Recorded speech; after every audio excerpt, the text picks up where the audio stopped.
All right, here we go. I also want to preface that I'm not a designer, which I feel is very clear now from my slides, so please don't judge me for that. I hire people for these. Anyway, this is the thing that really gets me about Lifecycle, right? Like a lot of people use HubSpot for email marketing training. I send all the new people that I hire to HubSpot, and this is something that they say that kind of gets me, right? Like lifecycle marketing is the mix of strategies a company uses to positively influence customer behavior as they move through each touch point of the marketing cycle, from the initial attraction to becoming a brand advocate. Like, what? I'm sorry, who here is guilty of when you hear life cycle thinking just email and maybe SMS and push, right? Like, what do you mean every touch point? Um, and the initial touch point, like, am I now a full person marketer that I have to think about like every single thing a user does? Actually, the answer is yes, right? Like, we have to think about those things. Now that we're using technologies like CDPs, like Customer IO, we have the keys to the castle. Like, we are supposed to be thinking about all of these things, and we're not doing a good job to the rest of our team if we're not telling them about the capabilities that we can do with the data that we have at our fingertips, right? In some ways, it's been really nice to be like secretive and be like, I know everything about everyone, but I'm just going to use it for email. Because believe me, email is my favorite thing. I've done it for 15 years. Like, it's my favorite channel. But what's really surprising is like we should be helping automate everything else that exists out there and helping our teams. Like, we can solve problems. Um, and so I just want to talk about the other channels that we forget about, right? Like, everyone says email is dead. Well, I'm guilty of this. I always say all these other channels are dead too. We all just want all our channels to be dead. But actually, what's happening is that we're all working with each other to empower the customer to help come back to our brand and hopefully convert with us. And so let's give credit where credit is due. So direct mail, like everyone's like, ah, mail is totally dead. Like, obviously we've heard this forever, but it's not. And honestly, so much direct mail was sent last year. And look, I'm an elder millennial, but I'm very excited about getting mail. Okay. I still send cards. I still expect thank you cards after I give someone a present. Like, and I want my frickin' coupon from the store that I shop at in the mail. I actually have this example of Pet Supplies Plus. I have dogs and a cat, and I buy a lot of things for them. And so, um, in the beginning, Pet Supplies Plus used to send me emails with discounts in it. So when I was in the store and I would shop, if I forgot my coupon, it didn't matter because it was in my email. Well, I don't know if anyone from Pet Supplies Plus is here because this is my complaint. You all stopped doing that, and now you only send me coupons through direct mail. And granted, I can go online and use the coupon and go pick up in store, but I don't usually think about that. It's usually like, oh my God, I'm out of dog food today. I got to go get some. And did I get my direct mail coupon? No, I did not. But a lot of people, this is just a really, do I think about that coupon all the time? Yes. So anyway, I just want to say like the power of direct mail is still really huge. It's still a huge channel. And actually one of the best converting channels, which no one really wants to admit, but it actually has much better ROI than a lot of our other digital channels that we have.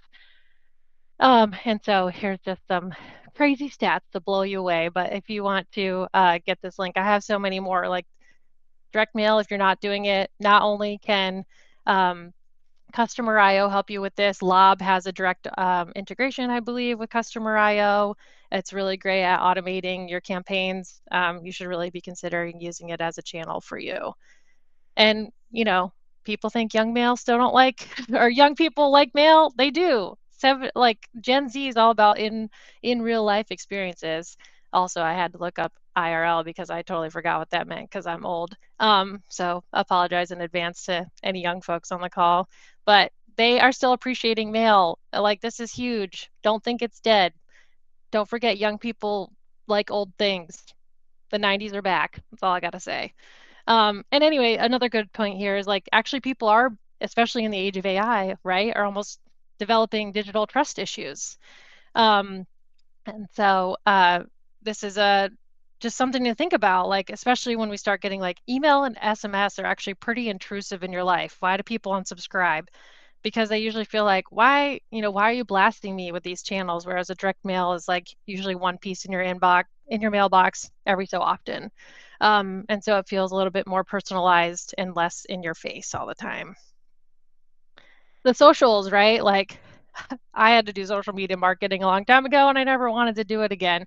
But now I'm always thinking about it because, again, I am sitting at the center of all my customer data and I'm thinking about all the touch points that's happening because I have been lucky enough to be in the CDP and I'm putting together audiences and I'm thinking about touch points. And because I did this, here's the next thing I want the user to do.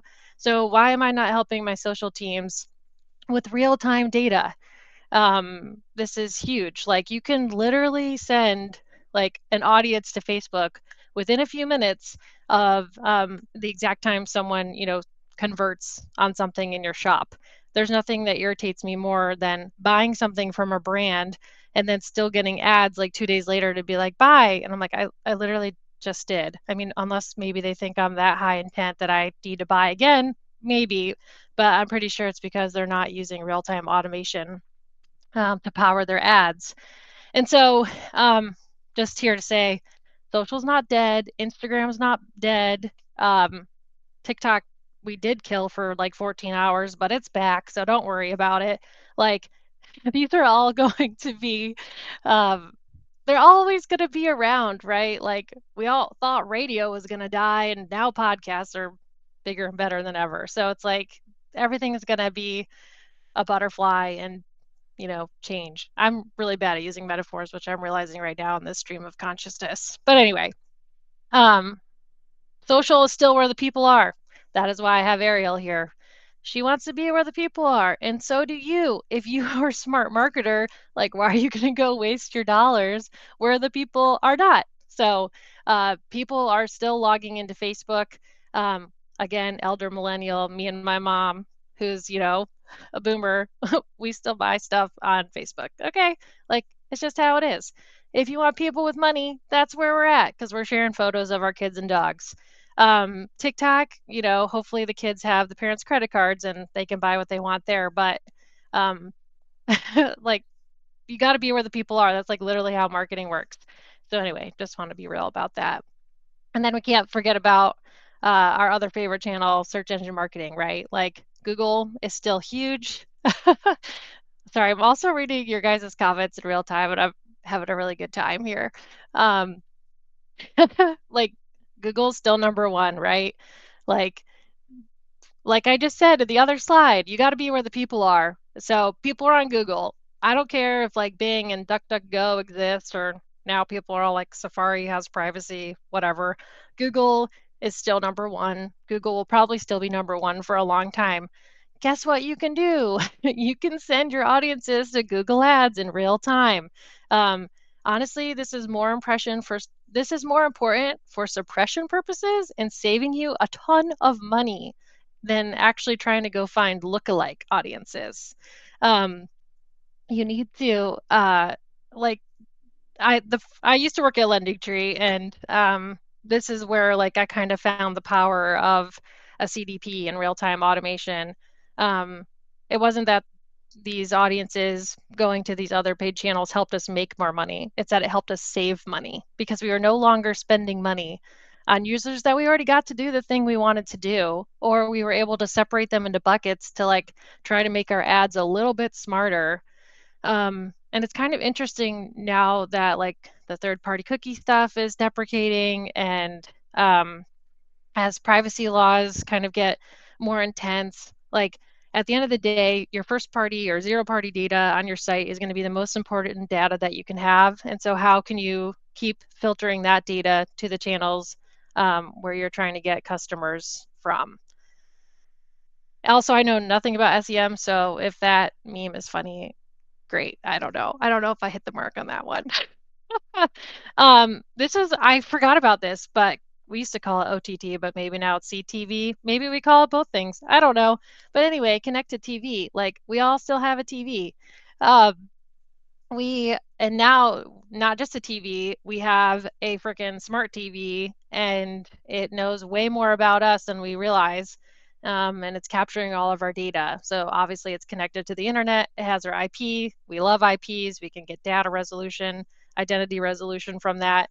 So people are totally unwilling to read the terms and conditions when they turn that TV on for the first time, unless you're my 90-year-old uncle in Iowa who actually did, and it took him 3 days to read the terms and conditions about all the data it's collecting on you. Um, you're signing your life away on TV. And so, one of the things that always killed me the most when I used to work at Third Love is that they were huge. They went into connected TV really quickly. But because I worked there, obviously I was on the site all the time. So we just got bra commercials all the time. I'm like, I am not your target market. If you were using a CDP and you were using real-time audiences, like you literally could have suppressed my email and IP household from getting that.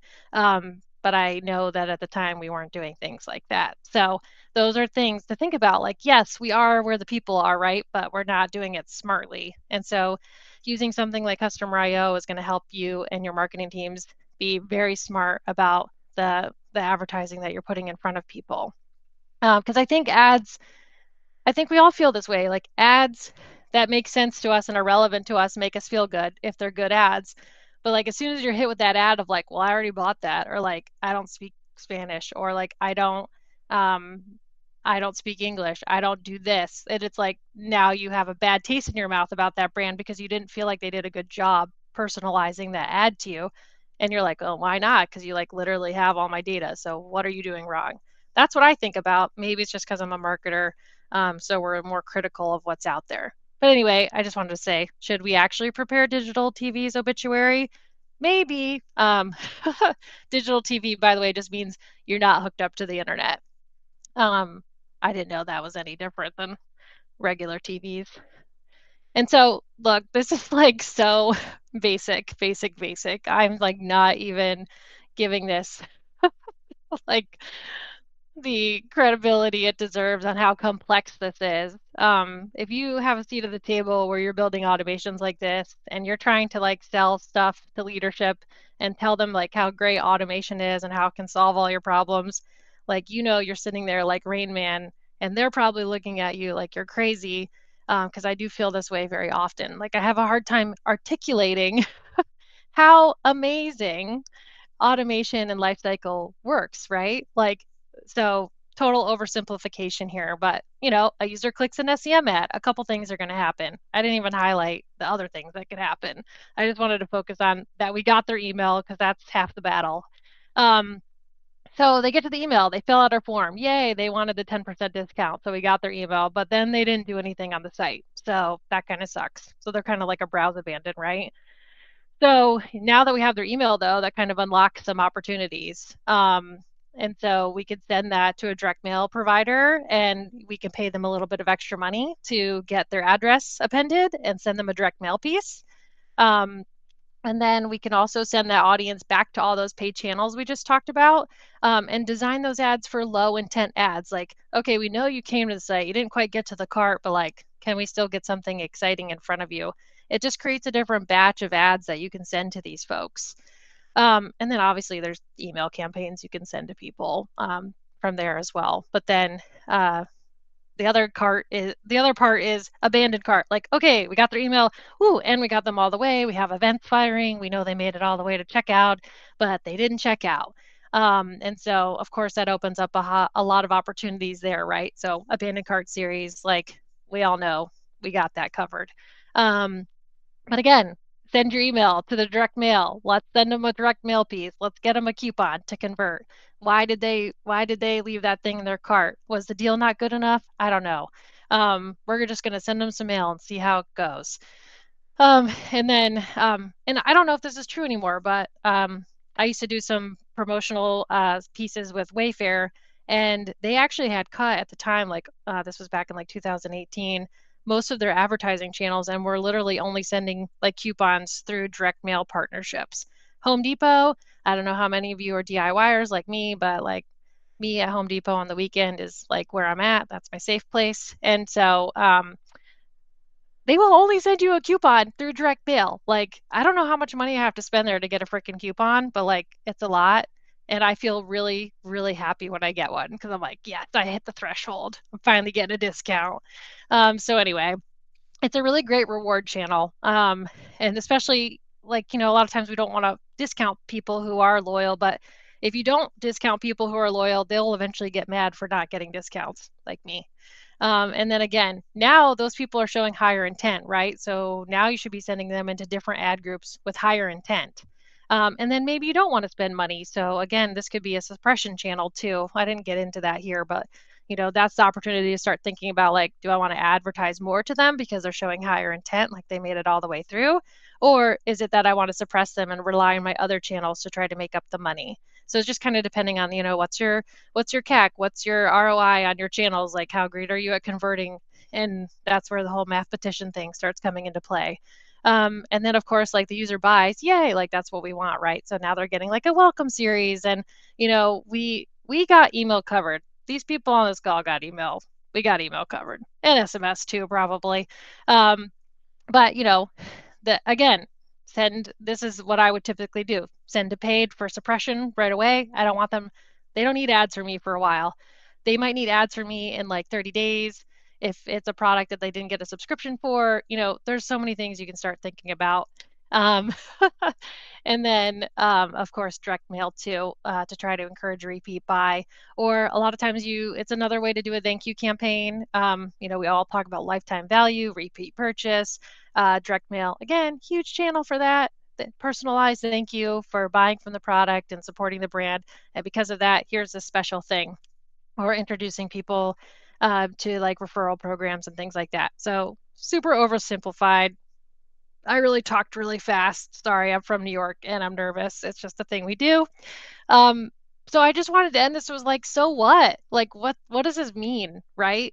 And I think about this a lot because when I hire people, one thing I notice when you talk about life cycle is that you only get people with email or SMS experience, and you don't. It's been very hard to find people that have experience in CDPs, even though people use Salesforce and things like that. It's like we're still so siloed.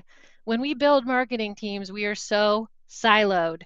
And so how do we break it? Like, how do we break it and make life cycle what it needs to be? And does a team of lifecycle marketers now look like a lifecycle director, and then your social people, everyone comes under you. It's the new director of marketing, maybe.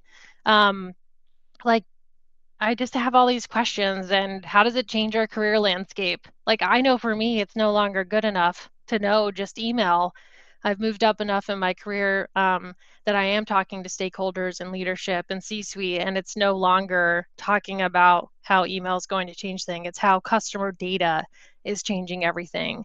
And we've been really lucky that us as email marketers, 10, 15 years ago, were the ones to adapt these platforms and really start becoming these marketers. But I also know that, like, I don't want to know everything. Like, I don't want to be responsible for knowing all this shit. I really don't. Like, I think it's great, but um, where do we end up with an economy where companies still want really lean teams? And like, it makes me valuable again to be almost a marketing generalist, if you will. So I know a little bit about everything, and at least I have this platform. And yeah, I just wanted to leave it at that and open it up to questions or discussions with you all, and just break up the day with jokes or something. So that's it. That's the presentation. If you're not doing it, you better be doing it. That's all I got to say. Kat, that was phenomenal. For one, like your nervousness, if you were nervous, I could not tell. Oh, that's good. I'm not sure if you saw this one comment in the chat. Someone suggested you should have your own podcast, and I would I mean, absolutely subscribe. well, maybe we should do it together, Naomi. Let's podcast. We could call like I'm down. two red-haired chicks. I'm down. Why not? Take Ah, advantage of it. I love it. clearly we need some work in No, the that name, but was we could. I mean, it's pretty straightforward. People know what they're getting with a name like that, so right. why not? Why not? Okay, we have a couple of questions that came in. This first one came in I don't want to know, maybe this is something very specific to their team dynamic. So the question is, my ads team keeps driving poor traffic to my site, and now my sign up rate conversion has decreased, which looks poor on my part. Do you have any recommendations on how to communicate effectively with demand gen teams? I'm Wow, that curious. is, yeah, that's a really great question. That's a really great question. I don't think I have an answer. It's interesting. The current place that I work, we don't have like a solid team. And like if we all respect each other as subject matter experts, it makes it really hard, right? I don't want anyone to tell me how to do my job. But Mhm. I like to tell everyone how to do their job. Um, but yeah, I think it's just, is there a way, like I'm sure you've done this. Have you showed them the data? Like, what is it that makes it poor? Is it just like a gut feeling that they're poor? Like, is it just that your traffic is not converting on email? I guess I have more questions. There are definitely some questions there based on this one question. So, apologies to the anonymous person that DM'd me. I will maybe ask you for some follow up if you want to DM me Yeah, on I would Slack love, here and yeah, let me know. we can talk more about it for sure. Okay, we've got another question here. Let me pull them up. They keep getting lost in all the other questions. Okay, we've got this one. Another one from a DM. Do different channels require different personalization strategies? I guess Oh yeah. between direct mail, ads, and email. Yeah, if you mean like personalization from the way like you're designing the ads or copy, like absolutely. You have to think of the channel, and think of your audience. So, even if you're able to collect age, that can give you even more ability to be granular. Or if you do any work in personas or things like that, if you're storing all that at the user profile level, when you create the segments to then export to these channels, then you would basically be able to personalize endlessly towards whatever that segment is. So we have done some work in the past where like this cohort is high traffic visitor, low converter, and they're like 25. So it probably means they don't have a lot of money. So we're always sending them like discounting things, versus like if you have, like, they visited often, their lifetime value is, greater than X, and they are like 50 plus. I think that is Mhm. a different copy and advertising technique than another group of people. Yeah, yeah. What do they call it? KYC, know your customer. Is that That's an right. accurate? I'm gonna make that up, something like that. Know your customer. Personalize accordingly. Okay, and one more question here from Brittany. How do you create these life cycle journeys with multiple touch points and factor in lead scoring? Ooh, yeah. Uh, God, I hate lead scoring. Um, I don't know. Maybe this is because I'm like old school and I still like hate AI. I don't know. I don't really believe lead scoring, but maybe it works for some people. If anyone has any great evidence on that, I would love to see it. I am just jaded. So that's just gonna not help this answer at all. Um, so Take it. it's just, I love it. yeah, like, yeah, but I think the point though is like it's easy, right? In theory, I feel like execution on that is easy. You just branch it out. God, this is also terrible, but I'm not a customer IO customer, so I can't even tell you how to do it technically, but I'm assuming that there is a like, decision tree thing that you can do from a technical standpoint, and then you would factor in those attributes or whatever and be able to branch people out to the certain things. Branching, Yep. segmentation, branching, different paths, all of Yeah. it. That's the thing though. Like that's where the life cycle journey no longer becomes like do like a linear thing. It's like Mhm. you're gonna go in there and be like, oh my God, like how am I Mhm. gonna find the one branch that I'm looking for? Like that's what it's gonna feel like. Yeah. But that's okay. That's what we need it to be like. Yeah. I too am on the lead scoring hate train. So I'm with you there. Again, just two redhead chicks aligned. We're both wearing I know. green, so we're on the same Clearly we page. are like sisters from the Yeah. coasts here. I like it. Yeah. Yeah, I was thinking the Well, thank you so same. much. This was a pleasure. You all can find me on LinkedIn. Happy to connect. Shout out to Women of Email and Email Geeks. Yes. You guys are amazing. So thanks. Yes. And thank you so much for joining us. Everyone loved, you're such a good presenter and you're a phenomenal Thanks. speaker. So I will be giving Thanks. you a vote on future podcast. And yeah, thank you so much